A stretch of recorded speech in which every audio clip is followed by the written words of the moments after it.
We're headed for a second housing shock. That was settled last week with news that home prices have fallen a sixth consecutive month. Values are down nearly to the levels of the Great Recession. One thing weighing on the economy is the huge number of foreclosed houses. Many are stuck on the market for a reason that you wouldn't expect. Banks can't find the ownership documents. It's bizarre, but it turns out that Wall Street cut corners when it created those mortgage-backed investments that triggered the financial collapse. Now that banks want to evict people, they're unwinding these exotic investments to find that often the legal documents behind the mortgages aren't there. Caught in a jam of their own making, some companies appear to be resorting to forgery and phony paperwork to throw people down on their luck out of their homes. What is happening is that these big bureaucratic loan servicers are charging fees inappropriately, refusing to talk to homeowners by putting their calls through to call centers in India, and then foreclosing with forged documents once the homeowner has been drained of all assets and even the will to fight. Now to the millions of homeowners being squeezed in this financial crisis and facing foreclosure. But as NBC's Carrie Sanders explains, the news doesn't have to be all bad if you know what you're doing. Carrie, good morning to you. Well, good morning, Meredith. This is what the foreclosure crisis looks like in the United States. Here in Miami-Dade County, 80,000 civil cases filed. 60,000 of these are foreclosures. But for homeowners who are in foreclosure process, there's a twist now. They're fighting back and winning.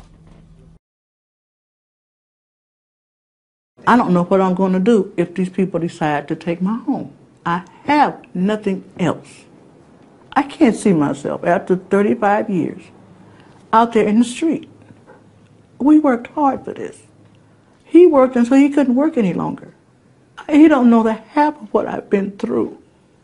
And I don't mean to do this.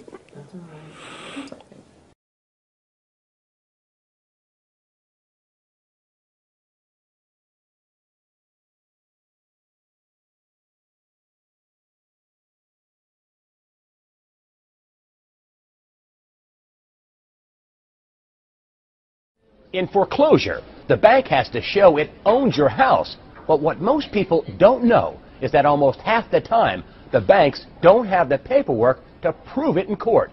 In many cases, it ends up lost or destroyed. It's a national problem. The banks would love to keep quiet because knowing that could be your best defense in fighting foreclosure. Everything was all right until I refinanced. Like many homeowners, Jackie O'Brien is behind on her mortgage. She bought her house near Clearwater, Florida in 2004, but in 2007 fell behind on her payments following a death in the family. I'd returned to England and I was sort of giving support to family members and things like this. And when I came back to America, I was in default with my mortgage. I was behind with my payments. She says she tried on several occasions to catch up on her payments with her bank, Wachovia. She showed us a photocopy of one catch-up payment for $8,500, but the bank wouldn't accept it and is foreclosing on her property. They wouldn't take your payments after that? No, they wouldn't take my payments. That was it. No more. They didn't even want to talk to me. But in foreclosure, she discovered the bank filed a motion for lost instruments. In other words, the bank lost or destroyed the actual proof that it owns her house. I think the note has been sold on so many times and they've become very sloppy with their paperwork. It could be on a dumpster somewhere for all I know.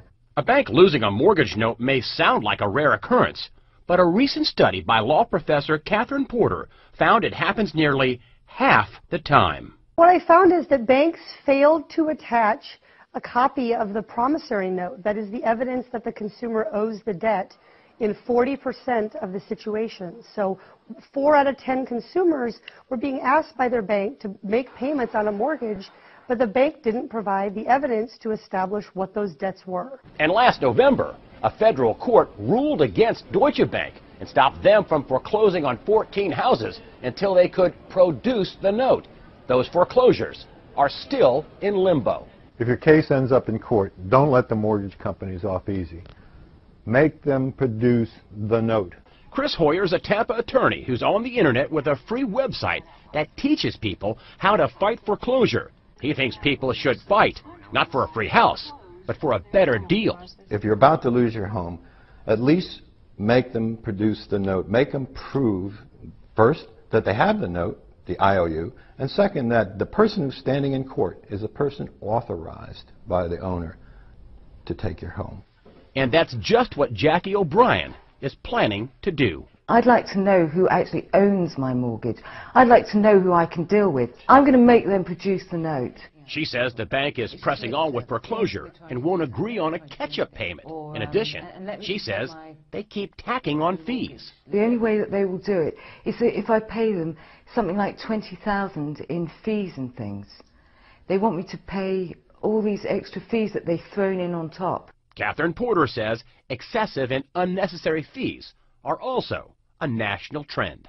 The most disturbing thing we saw was that most banks simply don't tell consumers what these fees are for. So we saw thousands of dollars of charges that were labeled as other or miscellaneous. And so consumers have no way to know if, in fact, those fees are legitimate.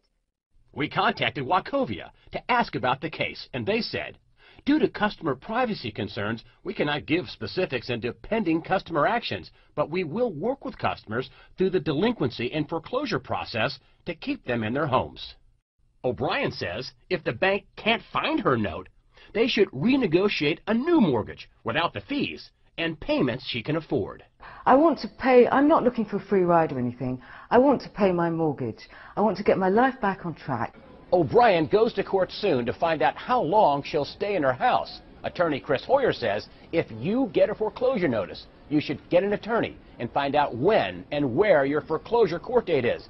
Do not just abandon your property and move out. For CNNMoney.com, I'm Greg Hunter.